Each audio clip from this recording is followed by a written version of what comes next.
مساء الخير. النهاردة هنقدم وصفة بسيطة وخفيفة وسهلة عمايلها. زي ما انتوا شايفين، فراخ مشوية في الكيس الحراري بطريقة سهلة ومتتعبيش نفسك خالص. زي ما انتوا شايفين بتتقدم مع رز مع صوص.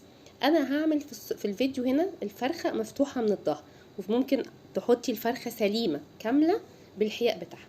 هنجيب بولة غويطة ونحط فيها معلقة صغيرة بهارات، بابريكا، توم باودر، بصل باودر، ملح، فلفل، جنزبيل، خل، صويا صوص، كاري، رشة كاري ورشة كركم. زي ما انتوا شايفين كده اهوت، انا قلتهم بسرعة وهكتبهم لكم في نهاية الفيديو. بعد كده اهوت انا بجيب لبن، بحط فيه معلقتين، يعني معلقة كبيرة لبن، مفيش يبقى معلقتين زبادي، صلصة، معلقتين صلصة حلوين. كل ده بيساعد على ان الفراخ تبقى لونها ذهبي وزي المشوية من بره. بقلب الخلطة كلها. انا جبت فرختين، واحدة سليمة وواحدة انا فتحتها، فشوفوا دلوقتي المفتوحة من الظهر. ببتدي انا اوزع الخلطة في كل جميع اجزاء الفرخة، حتى كمان تحت الجلد، واسيبها منقوعة في التلاجة لمدة ساعة تشرب الحياء كله. كل حتة فيها انا بفضل احطه كده اهوت. وبعد كده اهوت انا بجيب كيس حراري على حجم الفرخة. كل فرخة الكيلو ياخد ساعة الا ربع في الفرن. جيبي كيس حراري، بس لازم يكون متبدر الاول. انا نسيت وما بدرتوش لان الدقيق بيخلي الجلد بتاع الفرخة ما يلزقش في الكيس، تطلع سليمة.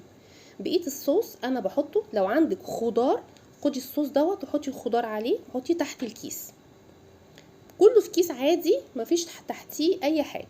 وبقفل الكيس وبعمله 3 فتحات للتهويه، واخد الكيس واحطه في الفرن في الرف اللي تحت. انا الفرخه دي خدت ساعه ونص.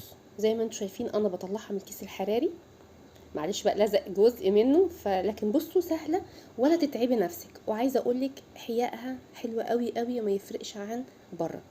ممكن تحطي جنبيه رز، ممكن تحطي جنبيه اي حاجه. انا جبت بسله وجزر كانوا مهدرجين عندي، وبصلايه صغيره وحطيتهم على النار، ملح وفلفل، حبه ميه صغيره وحته ماجي. اسوي بس الايه البسله والجزر كده اهوت على جنب. وعملت رز بالكاري، رز ابيض تعمليه، رز بالكاري تعمليه، هيبقى سهل قوي وخفيفه ومش هتاخد منك وقت. كل ده من غير ما تتعبي نفسك، من غير ما تحسي خدتي وقت في المطبخ. انا اهو زي ما انتم شايفين عملت رز اصفر بالكاري، يعني حطيت عليه الخضار، وبقيه الخضار رصيته على الفرخه المشويه اهي وريتها لكم. ترصي عليه. وعايزه اقولك عشاء لذيذ جدا جدا. هستنى اشوف رايكم في الفيديو، وتقولوا لي بتابعوني منين، وعايزه اعرف ايه اللي انتوا تحبوا اقدمه بعد كده. كانت معاكم جيهان عادل. سلام.